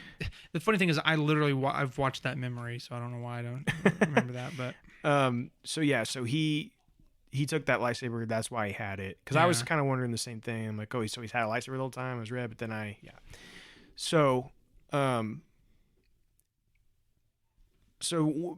of the things though that when you find that out is Bode tells Callie, he's like, you need to go to your friends. Like he's running off, but he's like, you need to go to your friends. You don't understand what's coming. Mm-hmm. And when he said that, I'm like, wait a second. Oh, yeah. Like there's only one thing that can be. There's only one thing that can be coming for someone like him to be saying that. Yeah. And that was Darth Vader. Yeah. So to get Darth Vader again in the second game that was crazy. Part of me was surprised that they brought him back again. Yeah. But also surprising that, you know, he's not the last person you fight, right? Like he's right, yeah. And you know, you play as Seer Jinda. And fight Vader. That was pretty crazy. Crazy. So, in your opinion, what was the hardest boss battle in the game for you? I'm like blowing right in the mic. That's hard to say. I mean, honestly, I want to say it was probably Vader. Well, I think it is because I will openly admit when I fought Vader, I did have to turn the difficulty down when I played him. And maybe I'm just like, because I will say this is one thing I forgot to mention, and I don't think I even told you this. It's like, I don't know, for whatever reason in this game, like almost every game I play, eventually I get into this mode where it's like, I know the combat, I can just flow into it, and I'm good at this game. Like, yeah, the difficulty might be high and I might die quickly or whatever, but like in terms of like, I just feel comfortable in the combat and I can dodge and hit and do everything that I need to do. In this game, for some reason, I never got that. I was always like, I feel clunky when I play this. It's not because of the mechanics were bad, because the mechanics were very good in this game. Have you checked your input lag? No, it's not that. I don't know how to explain it. It's just I just never felt comfortable with my. I just never felt like I got to the point where I was like, I'm good at this combat. I don't know how to explain it, but anyway, nevertheless, I did have to lower my difficulty with Vader, and I didn't have to do that with any other villain. So I guess maybe Vader. So my answer was going to be Vader, and that's not just because like, oh, it's Vader. It's so Vader. It has to be. I can't tell you how many times I died trying to fight Vader. Same Where here. the rest of Same them, here. I mean, I lost a couple times, but like I was able to get through all of them, you know, fairly decently fast. Yeah. Vader, I just kept getting my butt. Oh yeah. I will say, I think one of the reasons for that is because you're playing a Seer, right? Which is different. Which is different. Yeah. You don't have any of your upgrades essentially. She has her own and stuff. she has some, but they don't really tell you what it is. Right. Which is weird. She kind of has her own thing going on. But I'll tell you, one of the biggest things was the fact that she has 4 hit health, like healing things. Right. I had like 50 by the time I got to him. I think I had like 11 or 12 or something at that point. Here, yeah. And so like that was that's a big difference when you're trying to heal during a boss battle. It is. But yeah, I think Vader was absolutely the hardest for me, but I appreciated that, and I think they did it on purpose. I think they did too. I think they wanted you to be sweating when you're trying to fight Vader, because which rightfully so. Rightfully so. But I will say, yeah, I mean, it's like with him, it's like he was just brutal. Like, I mean, just every 2 seconds, like there'd be another unblockable attack, and like it's just bam, bam. I mean, you just keep hitting you. So, but like again, I think they did it on purpose, and like you said, I think they did it on purpose. I enjoyed that because it's like that's. I mean, of all boss villains that you're about to face in this game, like Vader better be that way. You know, right. And so one thing that made me kind of mad was like, why did you have to kill him? Like, I say kill him, but get him all the way to 0 health? Because I'm like, listen, you're not gonna beat Vader, and I thought that was so stupid. Because like my first go around, I was fighting, and I got him down to like maybe half health, and he killed me, and I thought, okay, finally, I'm gonna go into a cutscene. Nope, you need to restart because you died. And I'm like, no way, I have to actually get him down to 0 health. Yeah, and like I feel like that was a little dumb, because to me, I feel like a Vader fight should have been completely just ceremonial rather than an actual battle. Sure. So, okay, this is another random Halo call out, but in Halo Reach, at the very end, they have the final stand. Yeah. And like, which I love that. Which it's like you once you died, and you couldn't replay it again. I mean, I think you could redo the level, but point I'm going to getting at is like the whole point is it was ceremonial. Like you were supposed to die. No matter what, you no were matter dying. what. Like Yeah. the odds against you were so great. There was nothing that you could do. And that's the way it should be with That's Darth the way Vader. it should have been. I And agree. So I agree. once you got defeated by Vader, which he was going to inevitably, Yeah. I I couldn't agree more. Yeah. yeah, I think I'm just running circles, but yeah. No, yeah, you're dead on. I think that would have made that feel better instead of like. Because here's the Instead thing, of we get into a saying, 0 health and you win, but no, you don't. But no, but you still die. So Yeah. I agree with you 100%. And I think that, I've talked about it before on the podcast, I believe, but I really appreciated in Jedi Fallen Order the encounter with Vader because Yeah. you're playing as Cal and Vader shows up and you try to fight him and you can't. There's just nothing. You just have to run because you know what I mean, Yeah, because yeah. he's not. Your anywhere. only recourse is to just try to get away. Yeah, exactly. And I appreciated that because Vader shouldn't be looked at as even close to an equal, right? Listen, and here's the thing. Listen, I know that they're trying to get Seer to be some stupid like Jedi Master. I don't care. Okay, unless you're some big name Jedi Master, like you shouldn't even have a chance. I'm sorry. It's just the way I look at it. I do think that they made her maybe a little more powerful than should have been because like Yeah. how Vader was like a little he was messed up by the end of the fight. Oh yeah. And maybe that was pushing it a little bit. But overall Think of a younger Vader, right? Versus Yeah. Obi-Wan in the Kenobi series, Yeah. and like he was like of similar Well, it's actually damage. set in the same year. Oh. That's in the same. Okay. Yeah. What we saw in that and in the Kenobi series, same year. Really? I didn't realize that. Mr. Timeline, everybody. There you go. Yeah. Yeah, anyway. Now we know actually. This is a fun little tidbit for you. This game actually takes place before Kenobi, because in the movie you see you see Cal Kestis' signature on the wall for the Hidden Path, Which we know would have happened later. which had than to the have game. happened later than the game. So, Yeah. Interesting. it's a little tidbit for you. Because he didn't know about the Hidden Path until the game. So Yeah, until basically the end. I mean, he knew it throughout, but he wouldn't have been a part of it. he wouldn't until have been the a end. part of. Yeah. So just a fun little tidbit there for you. But Yeah.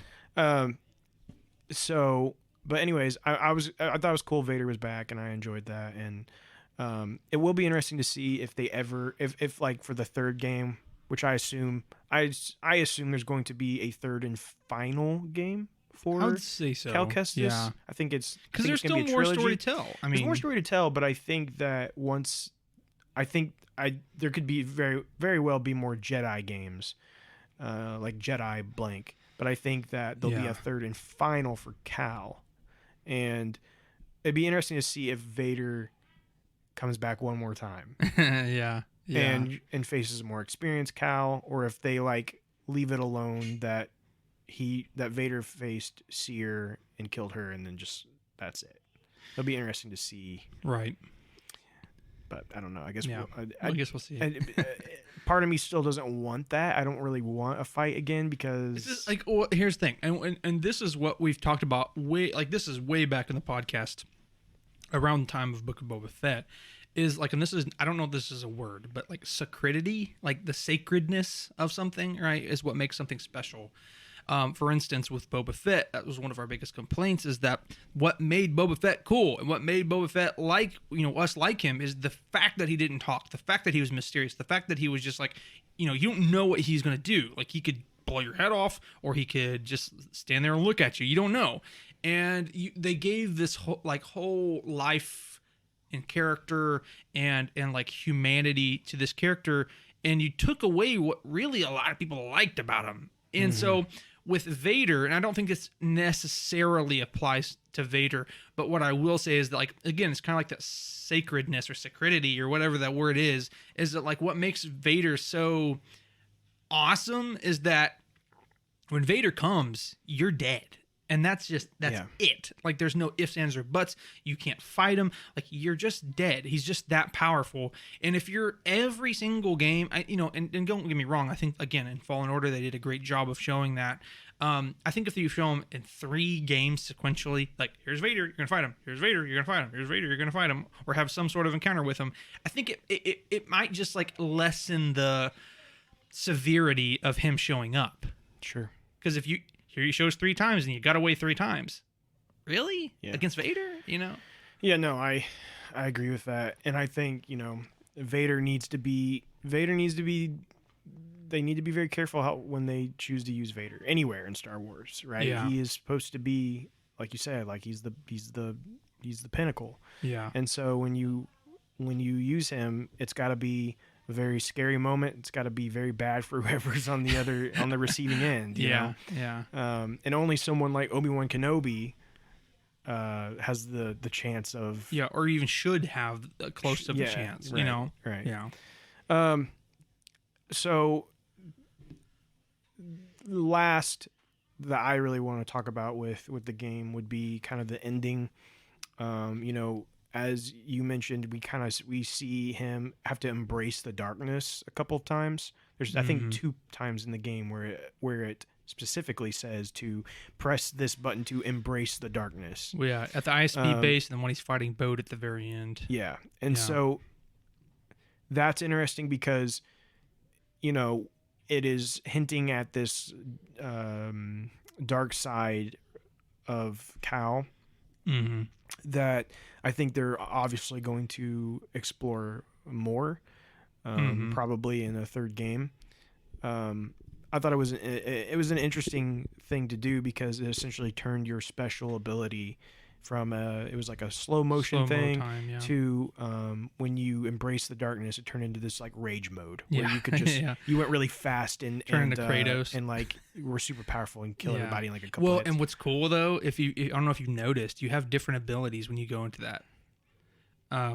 If you try to, I can't remember. Like if you hold down Y in that, like you do like this like lightsaber throw type thing. But what's cool is if you bring someone like to you like with a force pull and you hold them there, it'll just crush them. Really? I did not realize. It'll do that. Yeah, I didn't realize it either until later on. But that was so cool. I didn't even notice it because later on what I like to do is like I'll bring them to me and then I'll like hold down RB, which makes them shoot at people, or I'll just hold them up as a shield and like use my blaster to shoot them. But what I noticed, I pulled in like one of those B1 droids. And he pulled it to me, and I was holding it. All of a sudden, he goes, and then like drops. Awesome. I'm like, whoa! Anyway, Got some Luke Skywalker stuff. Yeah, that was cool. Yeah, that's cool. I like that. And another thing is, in the background of your menus, it's like this blue. That's a cool thing after too. You embrace the darkness, it turns red. Mm-hmm. And that's like just not even when you accept. Like if you just go to your meditation point, it'll do that, which is very interesting. Very interesting. So it, they're obviously hinting at this darker side with Cal and like, and it by the end of the game, it never really talks about it anymore, right? Which I thought was kind of weird. There's one instance where he and his girlfriend, Marin, yeah. Marin had a little lamb. Anyway, so yeah, she basically like they like talk about it once and is like I'm afraid I'm gonna lose myself, and he's like, no, she's like, no, we're not gonna let you, and we'll hold each other accountable, and you just gotta fight it. Okay. And then that's it. What I'm saying? Yeah, it's kind of weird that they didn't really touch on it more. Yeah. But I think a 3rd game will. I don't think that's done. I think that there's probably going to be more to that. And which is intriguing to me. I think it's really intriguing. Yeah. And so the other things that kind of happen with the end of the game is that they have so he defeats Bode and on Tanalorr. So they have Tanalorr now. Tanalorr is a place they can get to, and they plan to bring people to Tanalorr.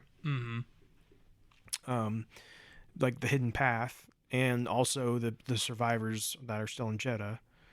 And then also you have this Bode's little girl. Yeah. his daughter, that now, and he hears Seer through the Force tell him to guide her through the darkness. Yeah. Right? Is that what she says? Something like that. Guide her Yeah. through the darkness, something like that. I think so. And so my take is that when we get a third game, she will be an apprentice to Cal. So you'll have Cal as the master and her as the apprentice. Maybe even play as both of them. Yeah. At different times. Maybe they have like completely different, like, you know, it almost be kind of like a God of War thing where you know, when you're Kratos versus whatever his son's name is, Atreus, then you know it you know, completely changes the style of gameplay. I can see it being like that. You also have a Dishonored version where you can actually choose who you get to play with. I don't think that's going to be how it is, but true. I mean, but it could be theoretically. It could be. Yeah. Maybe even co-op. Yeah, I mean, I doubt that, but it's very possible. There's a lot. Yeah, I mean, there's different ways they could go with it, but I think that's going to be the case. I think that it's going to deal with the fact that they're on Tanalorr, that they have like the, you know, that's where their base is now. Of course, here's my take though. Like, I imagine something really bad's going to have to happen to Tanalorr. Yeah, because like, how have we not heard about this or, you know, anything else? Or, and this is a little more far-fetched, but maybe they just stayed on Tanalorr, and the next game takes place after the original trilogy. That would be very far-fetched, but yeah, I mean, that would be a pretty interesting turn of events. It jumps ahead past the original trilogy, and they've been on Tanalorr that whole time. Yeah, but here's the thing, though. They would have to go off-world to get supplies and to do different things, You know Marin's not going to just stay there that whole time. And so as they see the state of the world when they're trying to do some runs, like, I feel like they wouldn't be able to. I don't really think that'll be the case, because the game constantly reminds you of, like, he has to defeat the Empire. He has to help against the Empire. But then again, the ending was kind of him like letting that go, though. True. I don't know. We're just gonna run each other in circles here. I don't know. I mean, there's so many ways they could go with it, and I'm curious if they already like know, or if they don't even know and they're trying to figure it out. But I just think, you know, yes, they could still do it before the original trilogy, but I'm just thinking, you know, if you wanted to really spice things up, that would be a big turn of events. You could put it sometime after that. I mean, if you want to get real crazy, it could be set during the sequel trilogy time, and he fights the First Order. And then, you know, Rey finds there's a bunch of Jedi on Tanalorr. Those could be the Jedi in Chaos. There you go. The Jedi are in Chaos on Tanalorr.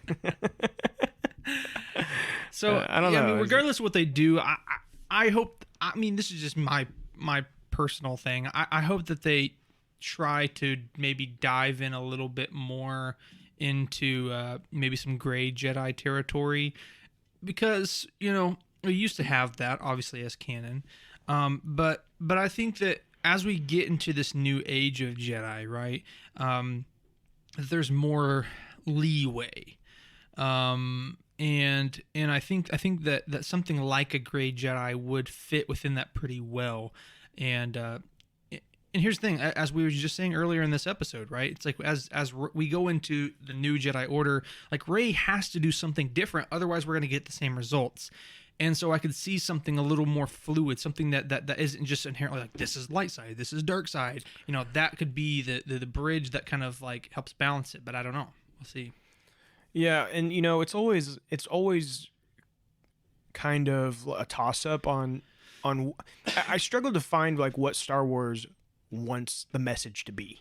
Right. You know what I mean? Because there are times where they're like, oh well, what the Jedi did was wrong, but then there's times where they're like, what the Jedi did was good, and so it's like, well, so can they you know, what is the answer? And I think really in the end there isn't really an answer. And you know, he says. He talks about the Order at the end, and because Marin's like, can we even be a couple because of your order, Right, and their right. beliefs? And he's basically like, He well, said there's more beyond the order or something. right. along And well, those he lines. basically, he's like, the order is done. It's gone. Yeah. And I can do what I want. Yeah. It's basically what it comes down to, right? Yeah. I mean, and it will be interesting to see, though, does he fall into the same traps because of that, right? Right. I mean, is he gonna end up doing some dark side stuff because she's gonna be like in danger and like relationship? Like, it'd be interesting to see if they go that route. I will say, this is Marin. I think Marin in the video games has been a great character. Mhm. I have absolutely no complaints with her, but I'll tell you what, that stinking book I read ruined the character of Marin for me. Yeah. I hated her guts. I hated her guts in this game, and it wasn't because of anything she did in the game. It's because of the book. Do not read that book, folks. No one touched that horrible book. This is the worst Star Wars book I've ever read, and it ruined the character of Marin for me. And that's sad. I wish I could erase it from my brain. I wish I had never read it so that I could still enjoy the character of Marin. Well, and I mean that 100%. Good news. I like her. So. Well, and that's the thing. I liked her, and Yeah. I'm telling you, this book ruined it for me. She is not that. That book needs to be purged. It needs to be deleted from canon. It should not be considered a canon novel. You get like the Pinkertons to come to. I'm confiscate thinking about everyone's creating. copy. I'm thinking about creating a thing for people to sign to get it Petition. purged. A petition Yeah. to get it banned from canon. I'm telling you, it is to the White House. An absolute horrific. I am losing faith in the publishing group for allowing that book to exist. Wow, man! I'm You got some not strong opinions on I'm this. not joking. It is such a horrible book. It's not Well, good. you heard it here first, ladies and gentlemen. and it's like, so it doesn't even like, it's like, what characters am I even reading? These are not the same people that it's use. so bad. It is so bad. Yeah, it is surprising. It makes you wonder, like, how did that get through the? I don't know. I the really thresh don't. there. I truly do not know. Yeah, And anyway. it's astonishing. But anyway, Yeah. I wish I hadn't read it. Anyways, I'm super stoked for the future of the series. And Yeah, to kind of wrap it up here, though, if you were to give it a score, 1 out of 10, what would you give it? I would have to say, I feel like 7.5 is a little too low, maybe. But I think that's kind of where I was sitting. Like, that's what the first thing I that think came to that my is- brain. in my opinion, astonishingly low. Yeah. But hey, it's whatever you want to give it. Yeah, well, here's the thing. I guess you got to consider everything, right? It's not just the story. Not just the story. It's the mechanic. Yeah, okay. it's everything. Yeah, that's not fair. Yeah, that is low. I'll say 8.5. That's where I'm sitting at. That's 8.5. more fitting, I think. I personally give it a 9. Ooh, Yeah. 9, huh? I give it a 9. I do knock off probably half a point for kind of the story having some weird pacing. Yeah. Kind of like we talked about. And then I knock off another half of a point for the fact that the game just runs like absolute junk. Well, that's what I say. Performance was a big issue for me. And I have faith that they will fix that eventually, and that the game will run smooth. But like in its current state, the frame rate is just Yeah. absolutely horrendous. Yeah. And I have not played a game that has a frame rate like this since I've had a Series X. Yeah, I mean, and yeah, I mean, here's the thing. Like, And I'm playing on performance mode, right? So when you play Yeah, you play on performance mode, you're expecting 60 frames. yeah. This game runs above 30 sometimes on Yeah. performance mode. Well, what's funny is I started out with, as I usually do, I started out with what I'm trying to say, the other one, the like, not quality mode, you know what I'm saying, like the not performance, but quality mode. That's is what they call it. quality. Oh, okay. Well, anyway. Well, it depends on the game. Some games call it quality mode. Some games call it resolution mode. But Anyway, that's what I usually start off with because that's what I like. I just like to have a pretty game. And this thing, like when I played it, like, wow, this is actually a really good looking game, but man, the performance is crap. So I switched it over to performance mode, and it still ran bad, and it looked Still ran worse. So like, what's the point, But anyway. Yeah, so I'm a performance mode stickler. I didn't used to be, but since the Series X, I've changed. When I had the Xbox One X, I would usually do quality mode, but like 60 frames, man, is it's hard for me to play anything that's not 60 frames. Well, especially I guess if it's like a high motion, high movement game. I mean, yeah. It just changes things for me so much. But that's the thing, though. Like, you still really don't even get that whenever you play it in this game. But anyway. Well, no, on this one you don't. You're right. This game is still, especially when you're on Kobo. Kobo is the worst culprit of them all. When you're on Kobo, and in your like main hub area, even it's like chugs, and it's really sad because I'm like, of all places, the place you continuously go back to is the one that like performs the worst. Yeah. And I would give it a lower score if I didn't feel like they're going to fix it, but I'm very confident that they're going to get it right. Yeah, and that's one thing. Like you gave a point off for the slow pacing, and you gave 0.5 for the you gave a 0.5 for the no, you didn't. You gave 0.5 for the story, 0.5. Anyway, yeah. I think I was giving like a whole point for the gameplay. But you're right. I mean, I guess at the end of the day, when they chug out the Game of the Year edition, which I don't know if that's going to be that, but you know what I'm saying. But the later iterations, it very well could have fixed that. So yeah, I mean, they've been pretty transparent that they're continuously working on patches to kind of fix it up, and yes, you could argue, well, a game shouldn't even be released until it can run properly. But that's been a problem for a long time I now. don't necessarily disagree with you on that, but it's the world we live in. Like this is how, unfortunately, this is how games work now, is they come out like sometimes not completely finished. Most of the time they don't come out finished anymore. I mean, Redfall is another perfect example of a game that has came out and everyone's just review bombing it because they're like, this game should not have been out. And so, it's just kind of the world we live in. But I am some developers, I don't have faith in that they'll fix it, but I do believe that they're going to fix it and it'll run good eventually.